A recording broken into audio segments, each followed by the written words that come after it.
J'ai l'honneur et le privilège d'attaquer cette session d'Insight, cette session de tendance. Et je vais commencer par vous parler de politique un peu, d'opinion, de citoyens. Et ensuite, Laura vous parlera des gouvernements, ceux qui s'occupent de la politique, de l'opinion et des citoyens. En m'emparant de la zapette, on va tout de suite aller à la première tendance. La première tendance, c'est qu'il faut vous préparer à vivre dans un monde incertain, instable. Les sondeurs sont bien placés pour le savoir. Les citoyens se décident de plus en plus tard, se décident au dernier moment et changent d'avis comme de chemise, peut-être même plus souvent. C'est vrai que cette tendance actuelle qui donne le sentiment que l'opinion fonctionne un peu comme le climat, avec des mouvements de plus en plus violents, de plus en plus incertains, de plus en plus soudains, eh bien, il n'y a pas de raison que cette tendance ne se retrouve pas chez le consommateur. Il faut apprendre à vivre avec cette instabilité. Ce qu'il faut retenir, et c'est pour ça que vous avez la photo de Daniel Kahneman, prix Nobel d'économie, c'est qu'il nous dit que dans une période d'instabilité, il y a une chose à éviter, une première leçon, il faut éviter le biais rétrospectif. Le biais rétrospectif, c'est quoi?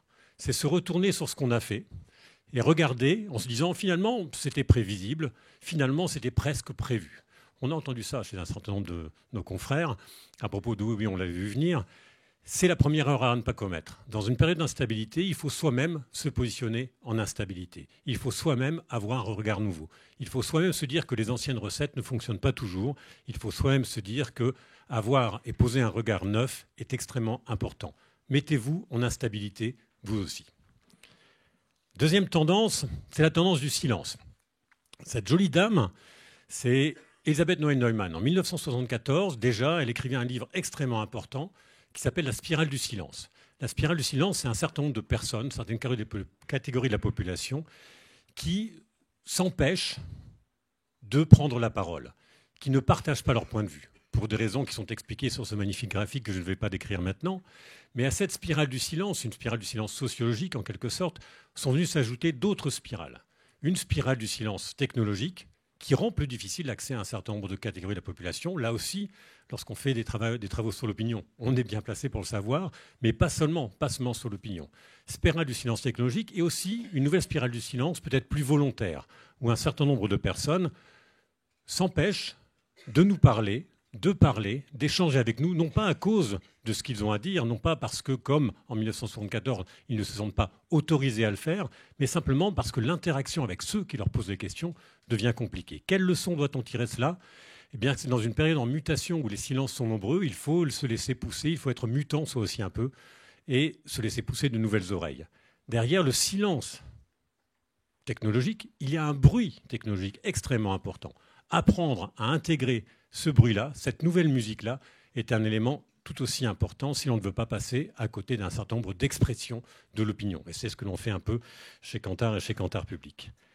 La troisième dimension, c'est la dimension, je laisserai Laura dire le mot avec parfait accent anglais tout à l'heure, de la post-vérité. Vous savez, l'Oxford Dictionary a choisi ce terme comme étant le mot de l'année. Le mot de l'année, c'est vrai, nourri par un certain nombre de choses qui se sont passées lors des précédentes élections, là aussi. Qu'est-ce qu'il faut retenir de cette idée de post-vérité? La post-vérité, c'est quoi? C'est dire simplement, et c'est dans la définition du dictionnaire, c'est qu'aujourd'hui, dire des choses avec de l'émotion, même si elles sont fausses, a parfois plus d'impact que dire des vérités avec beaucoup de rationalité. C'est l'équilibre entre l'émotion et la rationalité qu'il faut aujourd'hui prendre en compte. C'est ça qu'il y a derrière cette idée-là. Et c'est vrai que dans les dispositifs d'études, lorsque vous êtes en charge du suivi de l'opinion, il est extrêmement important d'équilibrer et de mixer ces approches qui concernent à la fois l'émotion et la rationalité. Parce que ce sont ces deux éléments qui vont se combiner au dernier moment dans la décision tardive des citoyens et des consommateurs et qui vont faire que cette décision sera prise. Équilibrer, mesurer, prendre ces deux dimensions, c'est la troisième leçon qu'il faut retenir. La quatrième dimension, c'est, vous connaissez, 1992, c'est James Carville, il dit à Bill Clinton « It's the economy stupid ». L'économie est à la base de tout. Ce qu'il faut retenir de cela, c'est pas que c'est toujours l'économie, même si l'économie est encore extrêmement puissante, c'est l'économie qui explique le mieux à la situation économique foyer, c'est elle qui explique le mieux la façon dont on perçoit la démocratie aujourd'hui en Europe. C'est le critère le plus fort.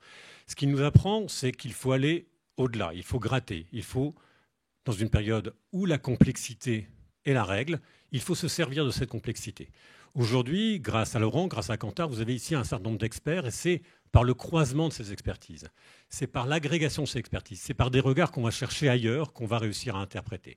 Ce n'est pas simplement se baser sur les critères habituels que l'on avait pour essayer d'expliquer un phénomène, expliquer une opinion. Il faut aller plus loin, il faut mixer les expertises, il faut aller chercher dans les médias, dans les tendances de la consommation, des choses qui peuvent expliquer, lorsqu'on s'occupe de l'opinion, des éléments extrêmement prégnants. Dernière chose, dernière dimension, oui, il faut vous habituer, vous préparer à l'impopularité. Vous avez encore un choix. D'abord, vous n'avez pas le choix de savoir si vous allez être populaire ou impopulaire. Vous serez impopulaire. Vous êtes impopulaire. Et nous sommes tous ce matin payés pour savoir que nous sommes impopulaires. Vous n'aurez pas ce choix-là. Le choix que vous avez, c'est peut-être le dernier choix possible, c'est le choix de votre impopularité. Et ce choix de l'impopularité, je vais vous donner une trace et une possibilité de la choisir. Dans le baromètre des valeurs des Français que Kantar TNS produit et vient de produire, il y a deux voies possibles. Une voie qui est celle de la morale, de l'ordre, de la rigueur, qui est extrêmement présente chez les Français. Et il y a une autre voie qui est celle du sens, de la direction. Et entre ces deux voies, on a parfois tendance à ne pas y voir clair. Et parfois, un certain nombre de politiques, on va voter en 2017, ont tendance à utiliser l'ordre pour expliquer le sens. Je pense que c'est à vous, à nous les citoyens, dès 2017 et sans doute pour 2022, de faire un choix et de ne pas confondre, encore une fois, l'ordre et le sens.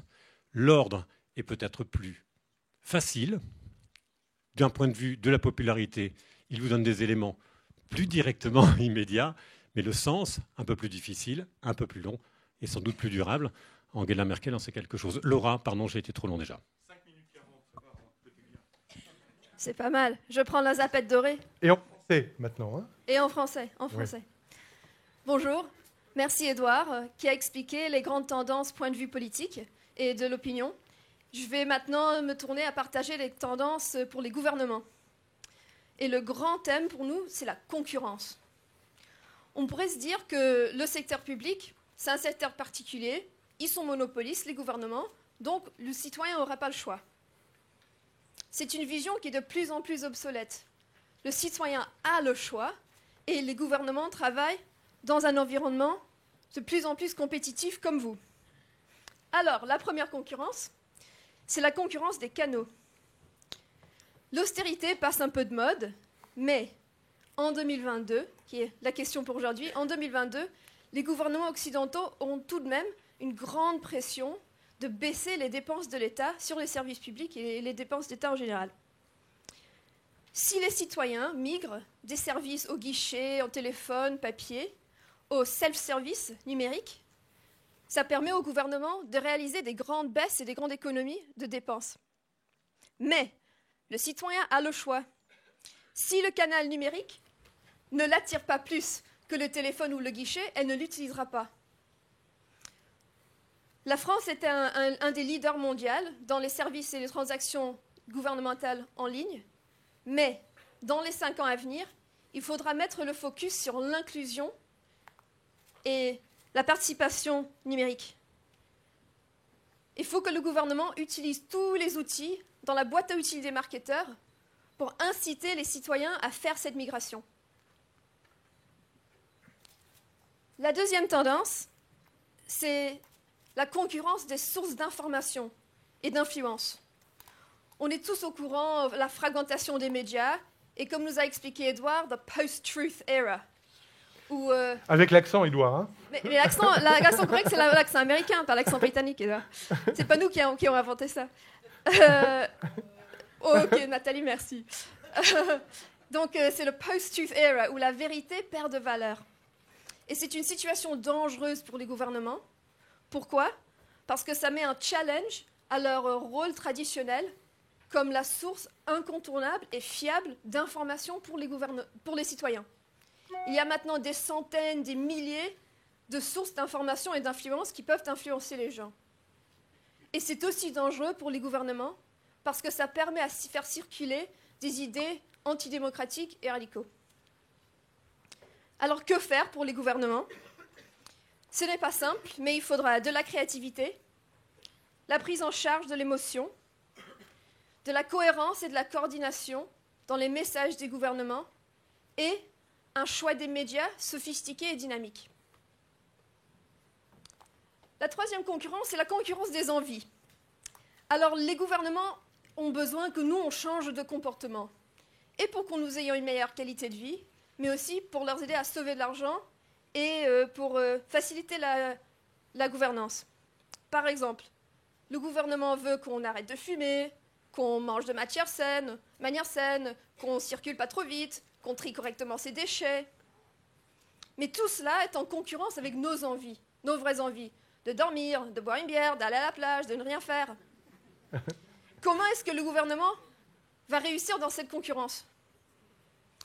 Dans les 5 ans à venir, ils vont utiliser les approches de behavior change, dont on comprend vraiment quelles sont les influences au comportement de l'être humain.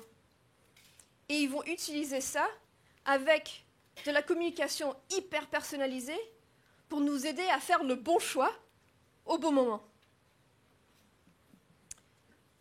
La dernière tendance est un petit peu plus lointaine, mais quand même sera très importante en 2022. C'est la concurrence pour le rôle même du gouvernement. Et ce qu'on voit là, c'est que le secteur privé et le secteur crowdsourcing, va faire des challenges au gouvernement pour leurs fonctions. Et on voit déjà ça. Par exemple, dans le secteur éducation, avec les MOOCs, transport en commun, Uber, gestion des monnaies, blockchain. Si Uber peut évoluer des taxis à la livraison de la restauration, pourquoi pas les gendarmes qui arrivent tout de suite quand tu cliques un bouton? Bernard Cazeneuve va être content ce matin, là, si t'entends. Si les gouvernements n'innovent pas, les autres vont marcher sur leur territoire. Ce n'est plus sacro-saint. Alors, quelle solution à ces défis? L'évolution des services publics numériques et l'utilisation de la communication numérique va faire une grande partie de la réussite des gouvernements dans la concurrence. D'abord, il faut construire des services publics numériques qui sont plus efficaces et moins coûteux. Après, il faut inciter les gens à les utiliser. Si c'est bien réussi, on peut engager les citoyens à changer leurs attitudes, changer leur comportement.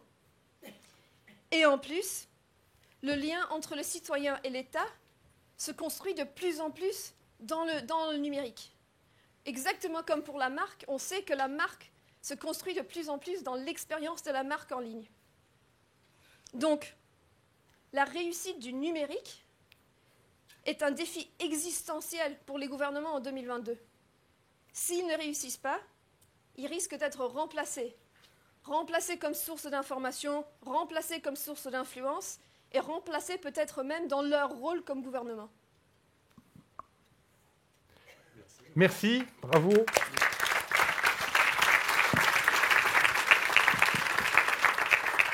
« 5 minutes 50, mais c'était formidable.